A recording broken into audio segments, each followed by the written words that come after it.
안녕하세요. 사연부자입니다. 오늘도 방문해주신 분들께 감사드리며 사연 들어가기 앞서 구독 버튼 꾹 눌러주시면 큰 힘이 될 것 같습니다. 제 사연 끝까지 들어주시는 분들 복 많이 받으시고 대박나시고 부자 되세요. 그럼 사연 시작하겠습니다. 안녕하세요. 사연을 듣고 있다 보니 저희 부모님 같은 5, 60대 분들도 많이 듣고 계시는 것 같아서 저도 고민 상담하고 싶어서 보내게 되었습니다.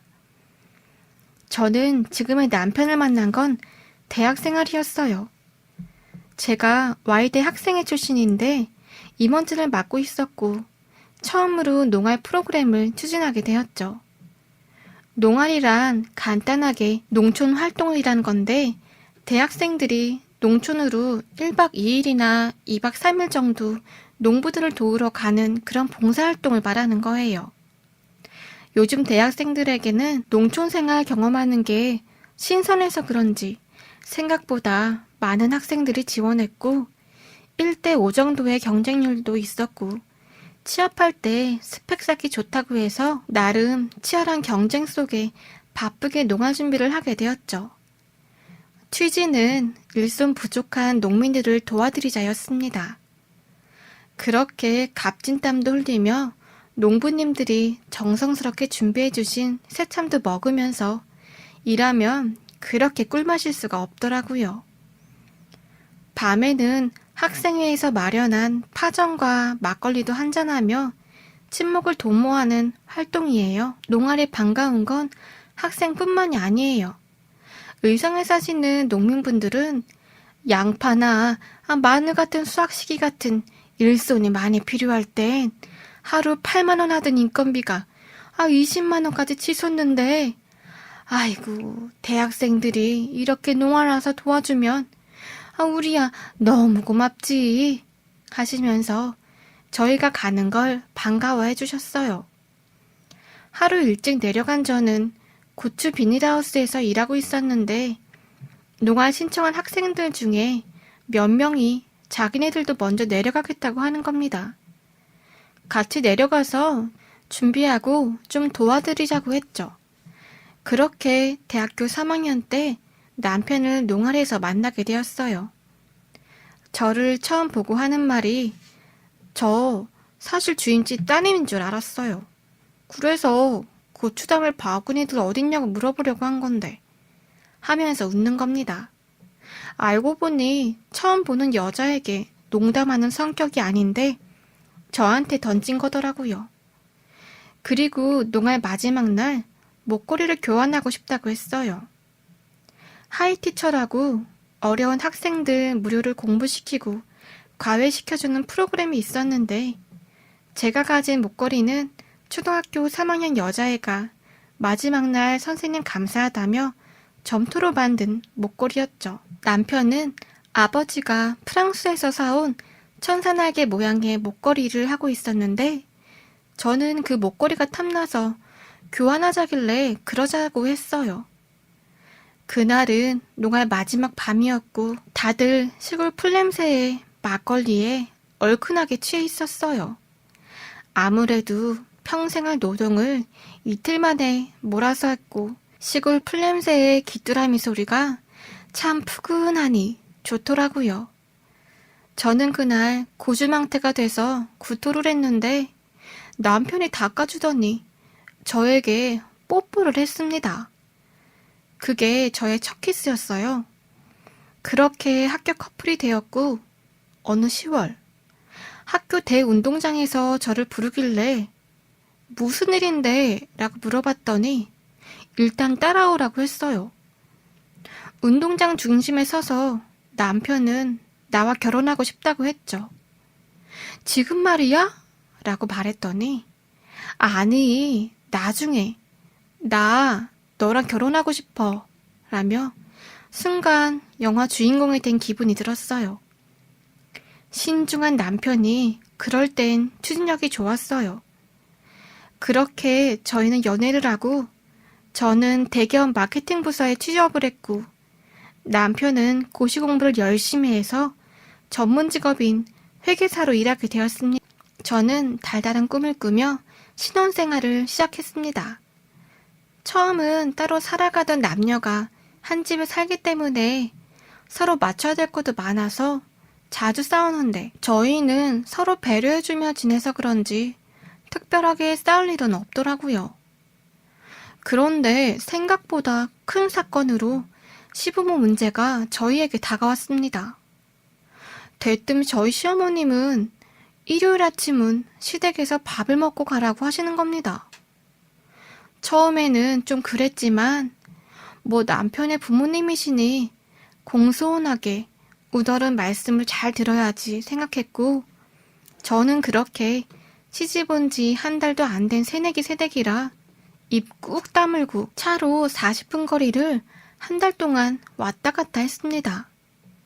처음에는 어머님이 그동안 고시 공부하느라 아들 생각해서 밥도 제대로 못 먹고 하니까 안쓰러움에 그리고 아들이 뭘 좋아하는지 저에게 알려주고 싶으신가 하는 마음으로 갔어요. 그런데 그냥 가서 아침만 먹으면 되는 줄 알았는데 저보고 쌀부터 안 치라는 겁니다. 전날 재료는 어머님이 마트에서 다 장을 보고 오셨는지 냉장고에는 재료들이 가득했어요. 세아가 진석이는 밥에 콩을 넣는 건 안 좋아하니 콩을 써서 반찬을 하려면 꼭 볶아서 검정 콩을 내주던 튀겨주던 하거라 라며 식재료는 있으니 저보고 만들라는 식이었습니다. 몇 번은 저도 남편이 어떤 걸 잘 먹는지 뭘 좋아하는지 식성이 궁금해서 어머님이 시키는 대로 요리를 했고 또 제가 인터넷 보고 제일 인기 있는 레시피로 만들어 보기도 했어요. 그랬더니 어머님은 그게 아니라며 손수 음식 레시피를 제 카톡으로 보내주시더라고요. 다음에는 이렇게 해야 남편이 잘 먹을 거라면서요. 처음 한 달은 어찌어찌 해서 주말마다 가서 요리 배우고 하면서 좋았어요.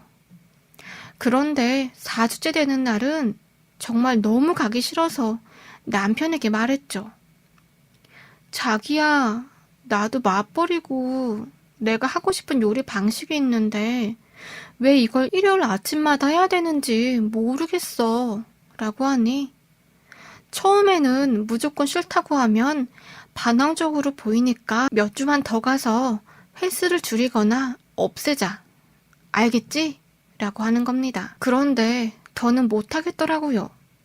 그래서 8주째 되는 날 아침에 시어머니에게 저 이거 왜 해야 되는지 모르겠다고 말했습니다.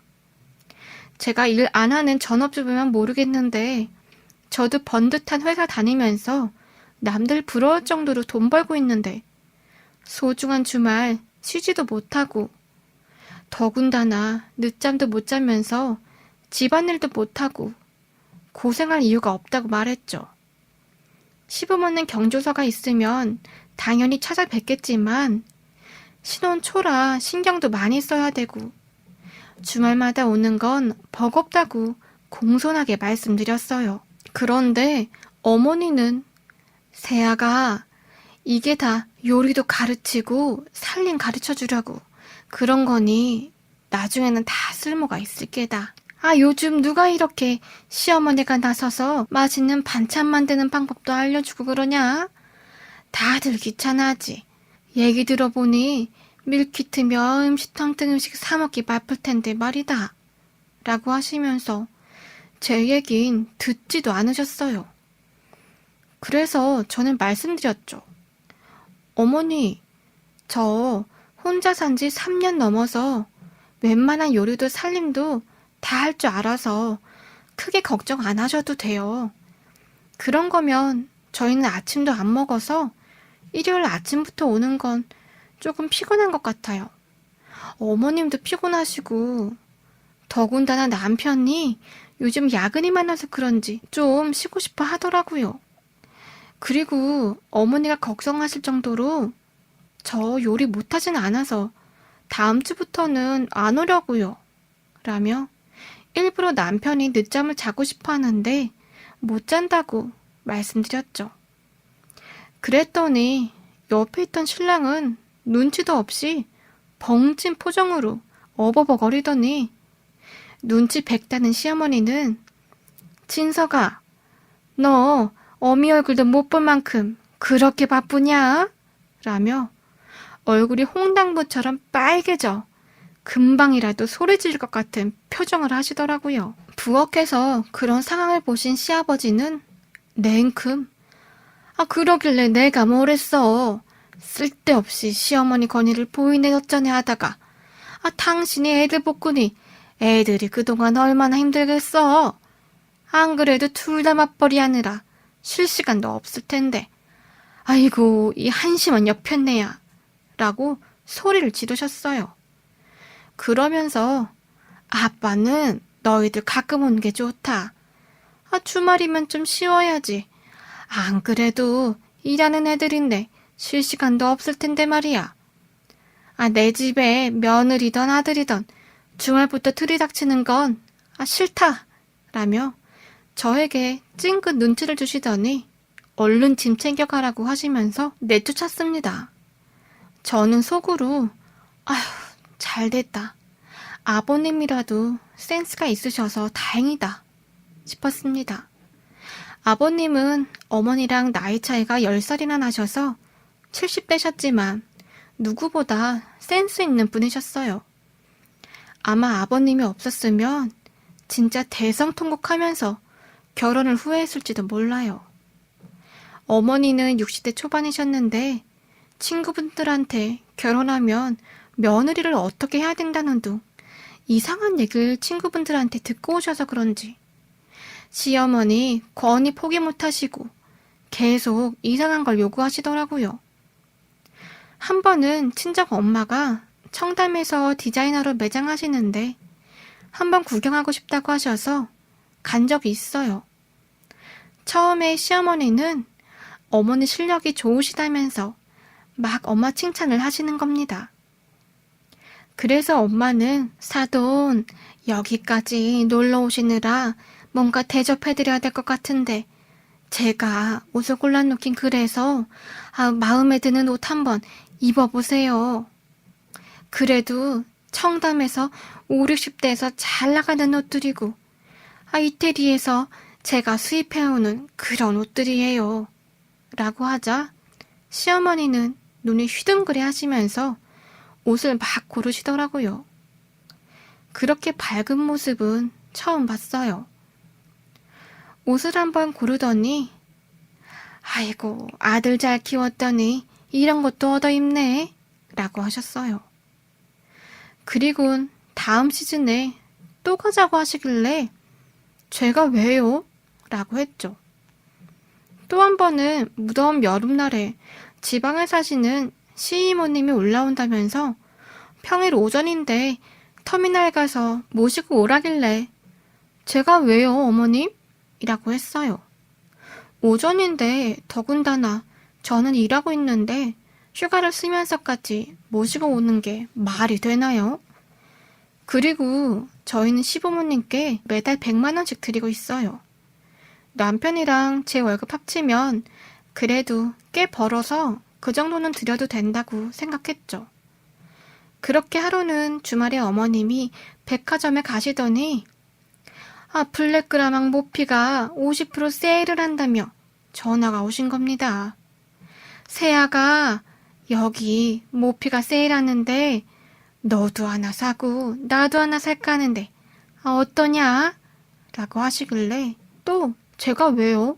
라고 했죠. 어머님은 우물쭈물 하시더니 아니 뭐 다른 뜻은 없고 생각해보니 박정자라고 개모임하는 엄마가 있는데 이번에 백화점에서 며느리가 코트 사줬다고 자랑하면서 세일 많이 한다길래 나도 와봤는데 괜찮아서 겨울에 모피 코트 하나 있으면 따뜻하고 좋을 것 같아서 말해봤다.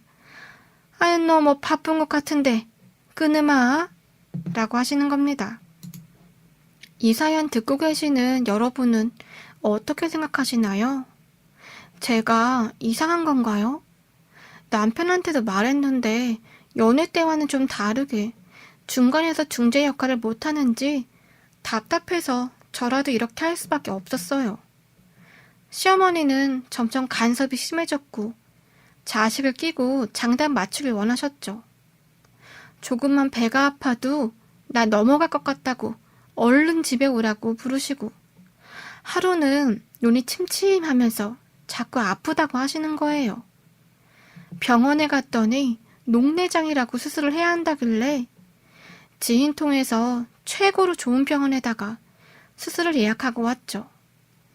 병원비도 다른 곳에 비해서 2배나 비쌌지만 연세도 있으시고 하니 제일 경험이 많고 잘하는 곳에서 수술하시는 게 맞다고 해서 수술 스케줄도 지인 통해서 빠르게 잡고 제가 다 알아보고 어머님께 말씀드렸어요.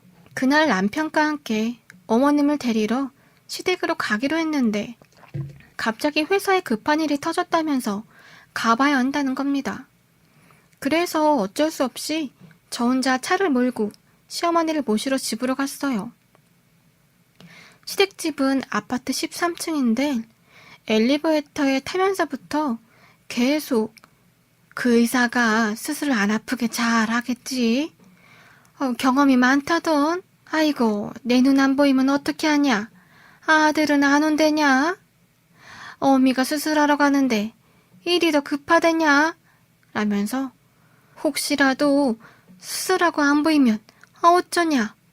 그 전에 좋은 것 좀 많이 받고 가야 되는데 걱정이다. 수술을 미룰까 세아가? 하면서 세상 떠나갈 일인 양 병원으로 이동하는 차 안에서도 계속 걱정만 늘어놓으셨어요. 또 얼마 전에는 주말에 시댁에서 인터넷으로 전기담요를 좀 주문해달라고 해서 가져다 드리느라 시댁에 들린 적이 있어요. 그때 식사를 하면서 다음 주 수요일에 건강검진 한다고 하시더라고요. 혹시 장에서 용종 같은 게 나오면 어떻게 하는지, 또 암이면 어쩌냐 하시면서 걱정 마왕같이 주저리 늘어놓으셨어요. 돌아오는데 그런 시어머님이 좀 지쳐서 남편한테 여보, 자기 어머니 원래 좀 징징거리셔? 걱정이 너무 많으신 것 같아. 라고 하니 응, 우리 엄마 원래 그래. 그래도 걱정돼서 그런 거니까 자기가 신경 좀 써줘. 라는 겁니다. 한 대 후려치고 싶었어요. 그리고 수요일이 되었죠. 그날은 회사에서 고객이랑 중요한 미팅이 있어서 막 바쁘게 일하고 있을 때였어요. 그런데 계속 전화가 어디선가 오는지 제 휴대폰이 징징대는 겁니다.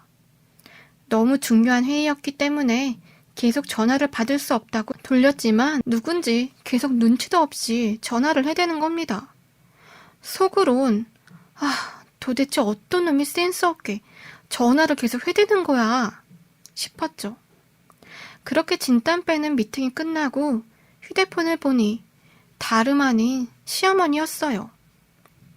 오늘 분명 건강검진 가신다고 했는데 무슨 일이 있으신가 싶어 바로 전화를 했죠. 어머님, 무슨 일 있으세요? 제가 업무 중인데 너무 바빠서 전화를 못 받았어요. 라고 하니 어머님은 아니 세아가 오늘 내가 건강검진 간다고 주말에 말했는데 아들도 그렇고 아침에 문자 한 통 없더라. 대장 내시경 하는데 걱정이 돼서 또 뭐 용종 같은 게 나올까봐 걱정이 돼서 전화했다. 많이 바쁘냐? 라고 하시는 겁니다. 오늘 연락이 없어서 은근히 서운한다는 눈치를 주면서 전화를 하셨더라고요. 저는 지난번에 신랑한테 들은 것도 있고 해서 어머니, 제가 오늘 중요한 미팅이 있어서 깜빡해서 건강검진은 잘 받으셨고요. 집에 택시 타고 들어가셔서 오는 죽 먹고 좀 편히 쉬세요. 라고 했더니 어머님은 썩 내키지 않는다는 목소리로 알았다 면서 전화를 끊으셨습니다. 저는 지금까지 최선을 다했는데 시어머니랑 대화하면 계속 실이 꼬이듯 꼬여만 갔어요. 남들은 시어머니랑 여행도 가고 쇼핑도 잘만 간다던데 왜 이리 시어머니는 저를 쥐잡듯 잡는지 모든 걸 다 기대려고 하시니 저도 점점 지치더라고요. 한 번은 어머님이 개모임에서 여행을 간다고 해서 시아버님 혼자 계시는 주말이었어요. 아버님이랑 관계가 좋아서 저는 이때다 싶어서 제가 잘하는 요리 실력을 최대로 뽑아내서 한상 차림을 했죠. 세아가 시어머니 때문에 요즘 힘들지? 고생이 많다. 라고 나긋하게 말씀하시는데 뭔가 눈 녹듯 마음이 녹아내렸습니다. 순간 울컥했고 그렇게 정말 오랜만에 저녁상에 술 한잔을 하게 되었어요. 아버님은 이놈의 할망구가 어디 가서 며느리 잡는 법을 잘못 배워서 그런 거라며 네가 고생이 많다면서 시어머니가 돌아오면 아주 단디 얘기를 해놓을 테니 걱정 말라고 하셨어요. 정말이지 시아버님 없었으면 남편이랑 매일 싸웠을지도 몰라요. 그 후 웬일인지 시어머니는 웬만하면 저를 안 부르셨고 아버님이 무슨 말씀하신 건지 편히 좀 쉬라고 하시면서 그동안 미안했다고 하시는 겁니다. 갑자기 전화 오셔서 그런 얘기를 하시니까 저는 괜히 좀 당황스러우면서 제가 죄송해지더라고요. 내가 너무 씨월드만 생각하고 겁먹고 결혼 생활을 시작했나 또 싶었고요. 나중에 아버님한테 듣길 애들한테 그만 좀 연락하라고 하시면서 아들 좀 놓아주라고 다 큰애인데 감정적으로 이별 못할 거면 나랑 이혼하자고 엄포를 놓으셨대요. 그 얘기 듣고 괜히 죄송하기도 해서 이번 시어머니 생신에는 안마의자 좋은 걸로 큰 거 하나 집에 놔드렸습니다. 그랬더니 기분이 좋으신지 주말에 가면 항상 의자에 앉아서 저희를 맞이해 주셨습니다.